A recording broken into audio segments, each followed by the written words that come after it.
Young generation আছেন, আপনার বাংলার ইতিহাস সম্পর্কে জানলে আপনারা খুবই বুঝতে পারবেন এই কথাগুলা।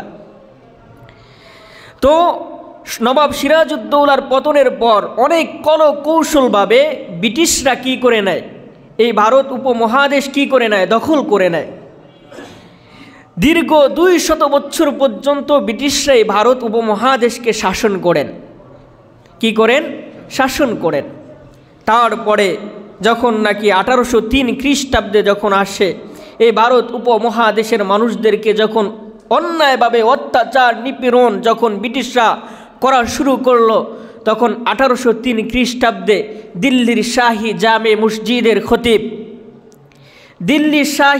মসজিদের খতিব শাহ আব্দুল আজিজ মুহাদ্দিসে দেহলভী রহমতুল্লাহ আলাই যখন এই জুলুম অন্যায় অত্যাচারের বিরুদ্ধে যখন হুঙ্কার দেয়, তখন ভারত উপমহাদেশের হিন্দু মুসলিম সবাই হাতে হাত রেখে ব্রিটিশ খেদাও আন্দোলনে তারা কি করেন?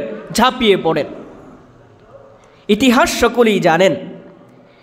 তারপরে একের পর 100 বছর পর্যন্ত তারা এই লড়াই শুরু করেন। তো এক পর্যায়ে এই ভারত উপমহাদেশ ব্রিটিশদের উপরে স্বাধীনতা লাভ করে। যখন ব্রিটিশ খেদাও আন্দোলন শুরু হয়ে যায়, ব্রিটিশদেরকে যখন পরাজয় করে ভারত উপমহাদেশের হিন্দু মুসলিমরা যখন বিজয় লাভ করে, তখন এই দেশের মধ্যে সাম্প্রদায়িকতার দ্বন্দ্ব সৃষ্টি হয়ে যায়। হিন্দু মুসলমানদের মধ্যে একটা দ্বন্দ্ব সৃষ্টি হয়ে যায়। যাই হোক, তারপরে এই দ্বন্দ্ব সৃষ্টি হওয়ার পর হিন্দুরা চাইতেছে তাদের ভৌগোলিকভাবে একটা দেশের আবির্ভাব, আর মুসলমানরা চাচ্ছে ভৌগোলিকভাবে একটা দেশ। পৃথকভাবে দুইটা দেশ তারা চাইতেছে। তো তাদের ওই সময়, তৎকালীন সময় ভারত একটা দেশ হয়ে গেল, পাকিস্তান একটা দেশ হয়ে গেল।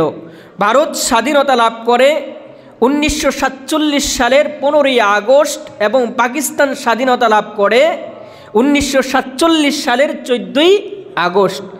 এই পাকিস্তানের মধ্যে আমরাও ছিলাম। তাহলে বোঝা যায় এই পৃথিবী, আমরা এই বাংলাদেশ 16ই ডিসেম্বরের আগে আমাদের এই বাংলাদেশ আরও একবার কি হয়েছিল? ব্রিটিশদের আমলে স্বাধীন হয়েছিল। কথা বলেন ঠিক কিনা? তো 1947 সালের 14ই আগস্টে যখন পাকিস্তান স্বাধীনতা লাভ করে, তখন এই পাকিস্তানের মধ্যে আমরাও ছিলাম। যখন নাকি স্বাধীনতা লাভ যখন করে, তখন পাকিস্তানের শাসক গোষ্ঠীরা আমাদেরকে ওয়াদা করেছিল আমাদের নাগরিক অধিকার, আমাদের সব কিছু অধিকার তারা অগ্র অধিকার দিবে। ব্যবসা বাণিজ্যিক এবং রাষ্ট্রীয় চাকরিজীবী সব কিছু তারা কি করবেন? অগ্র অধিকার দিবেন। একের পর এক যখন আমাদের এই ওয়াদাকে ভঙ্গ করে তারা আমাদের সাথে যখন গাদ্দারি করা শুরু করলো, একের পর এক আমাদের সাথে গাদ্দারি করা শুরু করলো, তখন বাংলার অপম জনসাধারণ আর ঘরে বসে থাকতে পারে নাই। মুসলমান ভাইয়েরা আমার, একটা জিনিস বুঝবেন, ভারত যখন স্বাধীনতা লাভ করে তখন ভৌগোলিকভাবে তাদের 25টা প্রদেশ নিয়ে তারা দেশ গঠন করে। কয়টা? 25টা প্রদেশ নিয়ে তারা ভৌগোলিকভাবে তারা দেশ গঠন করে। একের সাথে কি আছে? সম্পর্ক আছে। এক প্রদেশ থেকে আরেক প্রদেশে তারা যাইতে পারে। আর বাংলাদেশের ভৌগোলিকভাবে 5টা প্রদেশ নিয়ে তারা কি করেছেন? দেশ গঠন করেছিলেন। 4টা প্রদেশ ভৌগোলিকভাবে একত্রে ছিল, কিন্তু একটা প্রদেশ ভৌগোলিকভাবে একত্রে ছিল না, সেটা হচ্ছে বাংলাদেশ। পূর্ব পাকিস্তানের সাথে বাংলাদেশের কি ছিল না?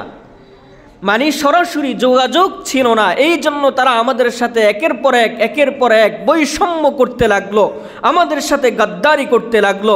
1971 সালের 25শে মার্চ পাকিস্তান হানাদার বাহিনী এই পূর্ব পাকিস্তানে আইসা বাংলাদেশের অপম জনসাধারণকে রাতের অন্ধকারে তারা নির্মমভাবে বাংলাদেশের মানুষকে হত্যায় লিপিবদ্ধ হয়ে গেল। এই ইতিহাস আপনারা জানেন না? বাংলাদেশের অপম জনসাধারণ তখন এই বাংলাদেশের মানুষরা আর ঘরে বসে থাকে নাই। বাংলাদেশের দাবানল যুবকরা এই পাকিস্তান হানাদার বাহিনীর বিরুদ্ধে কি ঝাঁপিয়ে পড়লেন। দীর্ঘ 1 দিন নয়, 2 দিন নয়, দীর্ঘ ৯ মাস পর্যন্ত তারা কি করলেন? যুদ্ধ করলেন পাকিস্তান হানাদার বাহিনীদের সাথে। তখন তৎকালীন সময় 1971 সালের 16ই ডিসেম্বর তারা এই বাংলাদেশের অপম জনসাধারণ পাকিস্তান হানাদার বাহিনী থেকে এই বিজয় অর্জন করেছিলেন। বলেন না সুবহানাল্লাহ।